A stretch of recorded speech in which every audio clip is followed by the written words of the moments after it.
Let's welcome in Nebraska's defensive coordinator, Tony White, as we get a wrap on signing day, a preview of spring practice. Coach, first of all, thanks for joining us. I hope you've been able to catch your breath here a little bit over the February dead period.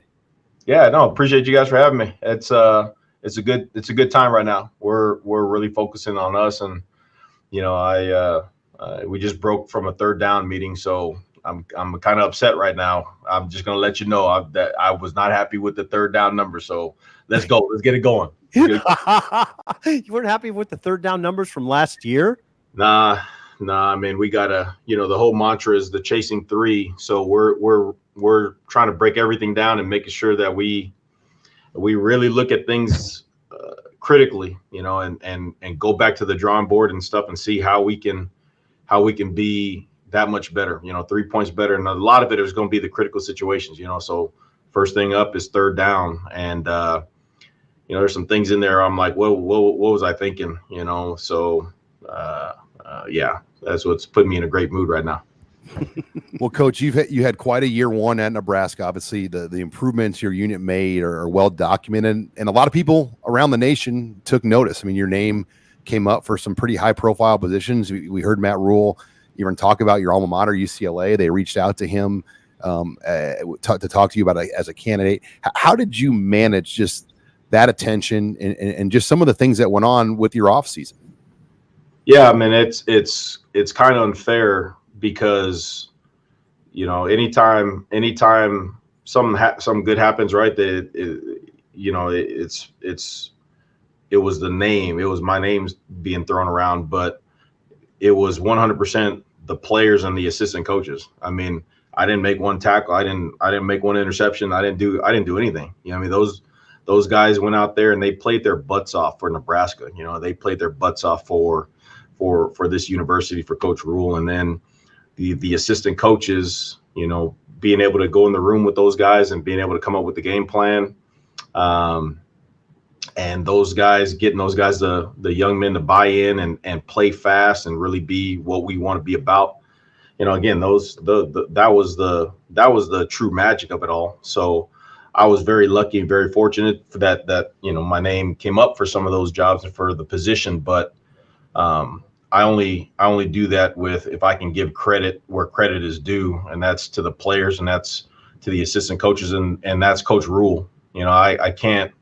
I've never been in the situation where the head man just basically is like, hey man, I want to make sure that we take advantage of this and do everything right and try to set you up to be in a position where you can be a head coach if that's what you want to do. And I've never been around that before, and so I am beyond blessed and beyond lucky to be part of this whole organization, represent the end, and be able to give credit to the true people who deserve the credit. And that's guys like Nash, that's guys like Ty, Javen, Luke, Nick. I mean, Tommy Hill played his butt off. Isaac Gifford. I mean, Jamari Butler, T. Knight, Coop, Rob Dvorak. Those guys deserve the credit 100%, period. Tony, I know you don't want to talk about yourself. Just let me ask one more question along those lines. Has it always been a career goal of yours to lead a program? It's not the case with all assistant coaches I've talked to over the years. Is that the case with you? No, it was not. And I think when I first started, you just want to be good at what you're doing. Just be good at what you're doing, and then as you start to get more responsibility, you kind of picture yourself like, what if you were the head coach, or it would be cool to be the head coach. And then when I was at Arizona State and I was talking to Herm Edwards, he kind of reinforced that thinking where as he was growing up in his experiences, it was told to him, you know what, if you just concentrate on you and you doing a good job for others, then those things will come.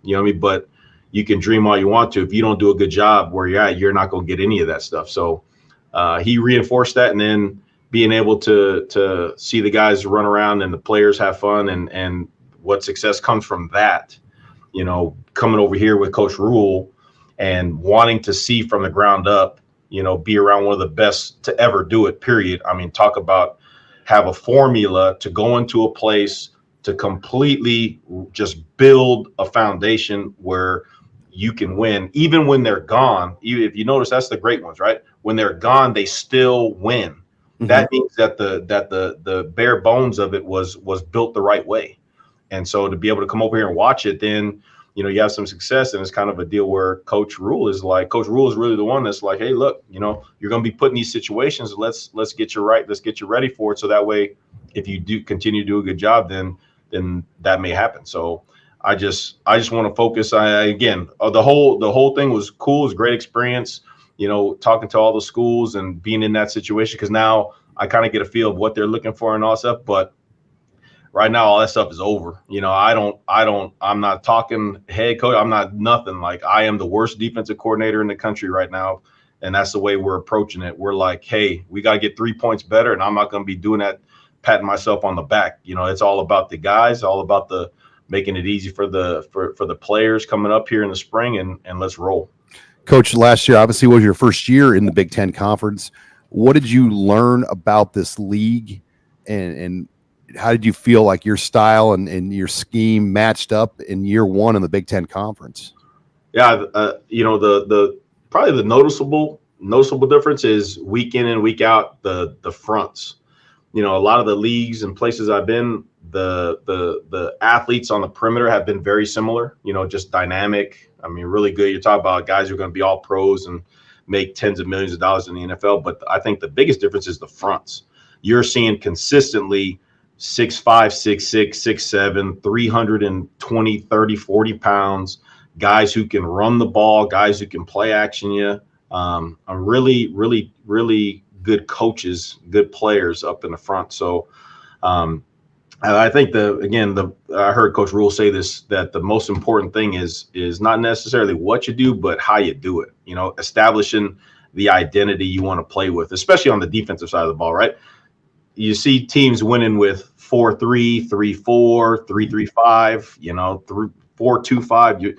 The scheme, I think it takes a little backseat to how you want to do things, the standard you set. And the best thing about being here and being around the other guys is that we all see things the same way. You gotta be able to get off blocks. You gotta be able to run. You gotta have an attitude like, it doesn't matter. I'm gonna get my butt to the ball and I'm gonna hit anything that moves. So, and the way we practice, it's really conducive to that physicality. So it's fun. And but again, when you get to this period of time, it is back to square one. It's back to zero. We ain't done it. This last year's defense had all those numbers. This year's defense hasn't done squat. So that's the way we're approaching it. Tony, you sound hungry. Now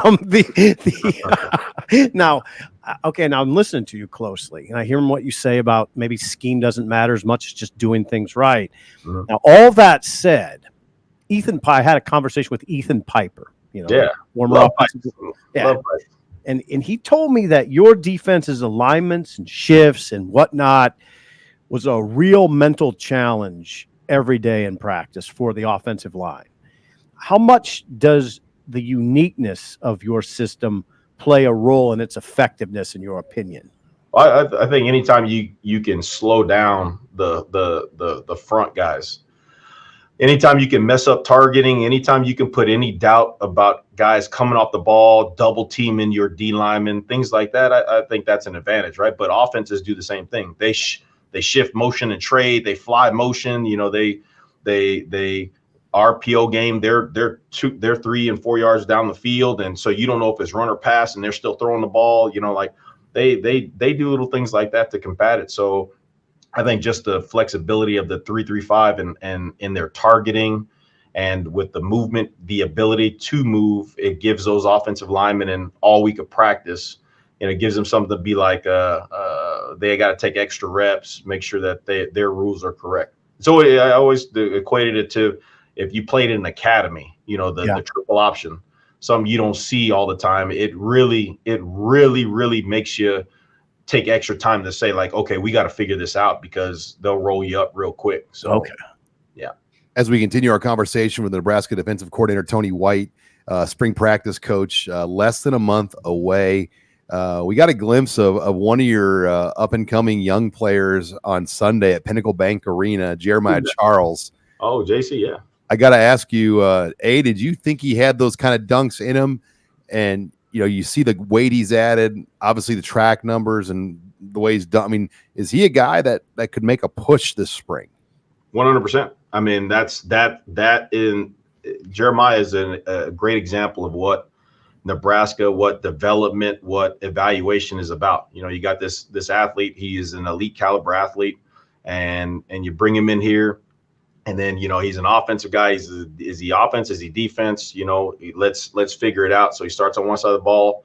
Then Coach Rhule and Coach Coop say, hey, let's put him on the other side of the ball. Now he's over there, and you start to see him in practice. You start to see him grow. You start to see him understand, like, oh, this is how you do things, and then he goes to track and he's honing his skills there. And then I had never seen that. I didn't know he was like that. I get people can dunk, but I didn't know he was like under the legs and tomahawking like that. You know what I mean? Like that's, I got a whole new respect for him. So now when we play man-to-man coverage, he got no excuse now that I've seen that stuff. But he's a great example of what this program is about, giving a guy who has elite traits athletically and finding a spot for him and letting him develop into hopefully one of the better DBs that's playing football. So he's an untested player, but you have a lot of tested players coming back, and some that didn't have to come back. Ty Robinson, Bullock, Gifford come to mind. What did it mean to you to have those guys back, and what does it mean to the defense, Tony? Oh, I mean, that's the leadership part, right? That's the jump you want to make in terms of now they understand the expectations. They understand what it is and how we do things. So now instead of starting from 0 going into spring, you might be starting at step 2 or 3, and then continuing on from there, But again, the playmaking and the knowledge is one thing, but the attitude is the most important. The leadership is more important, where those guys have been there. They've been in the fire. They understand what success is and could be, and they understand where we fell short. And so you think that with the right frame of mind coming back, being bigger, faster, stronger, more knowledgeable, and then us seeing how guys attacked us and everything with a great offseason, I think that propels you into being able to have a head start into playing some good football, coming up here in the spring. Tony, you came into this interview kind of surly because of the third down thing, which is nice. You guys are calming me down right now. I'm in a good place right now. This will help. You were 11th. I mean, you had an 11th ranked defense in the country. How do you keep your guys hungry like you? I mean, you're obviously very hungry. How do you keep your guys hungry? You go to mat drills. That's the thing that coach. Again, great coaches. They're doing things all the time. They have a pulse of the team. And so I think Coach Rhule being able to feel where we need to be kicked in the butt and be patted on the back. And then that message being echoed throughout the team, and the first unit meeting, again, this is the time for it, right? What we do now is going to translate in the fall. So the very first unit meeting and the very first team meetings with coach and the first unit meetings that we had as a defense, that was the message, like, hey, last year's unit was 11th in the country. Okay. Last year's unit did that stuff. The guys sitting in this room every year, every rep, when it's a new team and guys leave, like that team hasn't done it. That team hasn't done anything. I mean, we haven't done anything. I haven't made one call yet. We have not done anything, period. So I think the young men feel that. So between the weights and the running and the mat drills that coach is getting after them with, and then all the little extra stuff that they're doing, the players feel it. They know, like, if we're over here slipping and trying to pat ourselves on the butt for what happened last year, they'll act the same way. But I think that's where great coaches step in, like Coach Rhule, and he lays down the law, and we go from there. Hey, Coach, as we wrap it up, I want to ask you about the new signing day legislation that's being talked about possibly having a late June signing day and an early December one and still February one. What is your just feel on that? I mean, you've been around the block with all the different signing days. Do you think the June one's necessary, or do you think an early December one will be enough? That way you can at least still have that senior year to evaluate on guys before they sign the papers. I think being in the game, you can find advantages and disadvantages to everything. You know what I mean? I mean, there's some guys that if you add the period there, then there's some guys that probably are not on this roster, right? Because they might have committed and signed elsewhere, you know, and then vice versa. There might not have been spots because maybe we would have taken a guy early and signed him early, and then, you know, ended up leaving and stuff. So that's really organic, you know, and just the times and nature of the way the game's going and NIL and all this kind of stuff. Like, you know, I get all the changes in the legislation. The biggest thing in recruiting is always going to come down to the relationships, right? Like whether you sign in June or whether you sign later on, you're going to be able to find advantages and disadvantages. The biggest thing is you gotta believe in your process, you gotta believe in your evaluations, and you gotta trust the relationships that you build. And no matter if they have 5 signing days or 1 signing day, you get the players that you really want. So Tony, one more from me. Okay, one more. Don't, it better not be about third downs, please. No, Please. It's not. What Okay. did it mean to you to have your entire staff of assistants back, your full-time guys back, that core unit? How much and how helpful is that? Same as the players. I mean, and it's crazy because, you know, everybody sees what happens after the fact, you know, a coach leave, but people don't hear about all the text messages and calls in between then, where it's like, hey, coach, so-and-so called me, reached out, they want to sign me to a 3-year deal. Hey, coach, so-and-so just hit me up they tried to FaceTime me. There's so much of that going on behind the scenes that people don't understand. And to be able to sit I said it last year, that to be able to sit in a room with T-Knight, Rob, and Coop, and our auxiliary staff, Kevin McGarry, and Bringell and Potenza and Shevin Smith, like that's a really good group of coaches. And I'm talking about on the grass, off the grass. We find a good balance of having fun and fellowshipping and really being about each other, but also being able to roll our sleeves up and saying, hey, this crap ain't good enough. Like, how do we do this? How do we do this? How do we do this? So having the players come back because they believe in the culture and all that stuff is just as equally as important as having those coaches back. So that way we can take that 3-point jump. Thank you, Tony. Well, Coach White, we appreciate your time. And I can tell you there's a lot of happy Husker fans. You're back in Lincoln. I know there were a lot of nervous Husker fans here in the month of January and December as your name came up. And a lot of people are excited to see you back here on the sidelines for another season. I'm grateful. I don't know why. So I got a wrong number from a solar company in California, and everybody thinks I'm going somewhere else. That's crazy. I love Nebraska. I'm lucky to be here. So let's roll. Okay. All right. Thanks again. Thank you, to Tony. Nebraska defensive coordinator Tony White for joining us on Husker Online Headlines. That's the future head coach right there. Woo, and he's hungry. And You got some hunger, Sean. You got a big taste of hunger right there. Does that make sense? A big taste. yeah, it's February 29th. Yeah. And you would think it's September 29th. God. Yeah, he came on not in a great mood. He was professional, but they had just been looking at third down tape. So I'd have to look what Nebraska was on third down. I don't know. They couldn't have been that bad because they were 11th nationally, but that was interesting, wasn't it? Yeah, I mean, I think a lot of people don't realize they're not just up there this time of year hanging out. You know, it's No, they're not. they have the mat drills are going on. So the coaches lead the mat drill. So they're there at 5 a.m. or whatever it is when they get there. Yeah, if I were a fan and I saw this interview with Tony White, I'd feel really good about just the hunger on that side of the ball, the level of want to, because you saw that you can't fake you couldn't fake what you just saw. So that's going to rub off on those guys. Every day they're going to have to deal with that. He said this crap wasn't good enough. This crap wasn't good enough. I mean, and it wasn't always good enough. Let's face it. The Colorado game was one. I mean, Michigan too, but the Colorado I thought game, Wisconsin, they didn't shut it down. I mean, they could have shut that game down. They didn't. So he's right. They didn't. At times it wasn't good enough, but it was 11th in the country, and it was much better than we've seen at Nebraska in a while. and some of this, I mean, I'll say this about Big Ten defenses as a whole. Their national rankings are inflated because of the style of offense played in this league. No doubt. I mean, teams grind out possessions. There's less plays. There's less yards. There's less points. So naturally, you're going to have defenses all ranked higher in this league. For sure. I would counter that. And you're right. No, you're 100% right. But I would counter that with what you've watched football for a long time. I've watched football for a long time. You saw a defense that did what? Tackled really well. We have the tackles for loss. the number of missed tackles on Pro Football Focus, if you pull those metrics down, markedly better. From year over year, especially, obviously. Yeah. I mean, they were what 110, 100th in total defense the year before. Right. Yeah. They're in the dregs. So it wasn't perfect. I mean, I'm thinking about a missed tackle right now they had late in the Iowa game when that running back got loose, right? Late, remember that?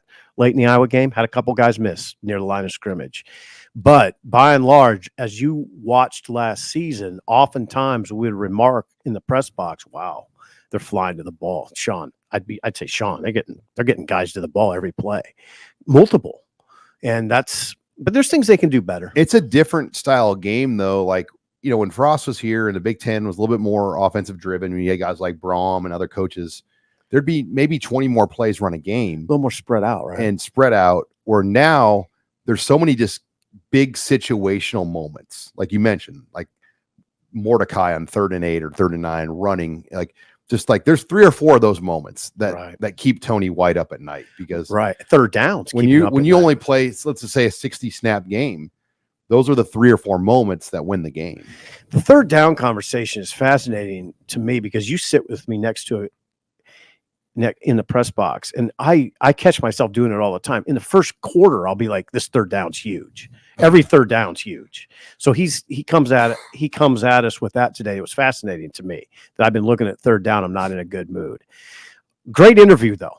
That was a great interview. Yeah. I mean, he and you're right, Sean. He has the it factor. It was interesting. He hasn't always thought of being a head coach. He's thinking about it more now. And you can tell he's thinking about it more now because Rhule has obviously imparted to him that he can do it. And he's like a spokesman for him.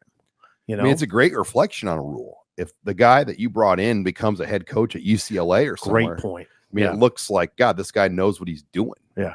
Yeah. Because remember, there was no prior not a big prior connection between Rhule and Tony White. I think he had to go back a ways. It wasn't, he wasn't part of Carolina. They were 2 ships passing the night at UCLA, basically. That's it. Thank you, Sean. That's exactly right. I mean, they were there, but they weren't really right. Right. They at least had a connection point. Yeah. But it wasn't like they had an extensive working relationship. No, and he brought him in and it worked out, but it can get better. And from that interview, I get the sense that it will be better. They have the ingredients. They have so much returning talent on all 3 levels, really. I mean, so we'll see what happens. And he's now one of the highest paid assistant coaches in the Big Ten. The numbers aren't updated yet on USA Today when they do that, but I believe he'd be in the top 3. He should be. The other part that was interesting to me, and I never knew how to work this out in my mind. There's a question I asked him about what Ethan Piper said. Ethan Piper said it was a big challenge for the offensive line every day going against that sort of unique system that Tony runs. And he didn't shoot down that it's a bit of an advantage. It's always going to come down to tackling and getting off blocks, but it does give them a bit of an advantage. And that's big. That's big.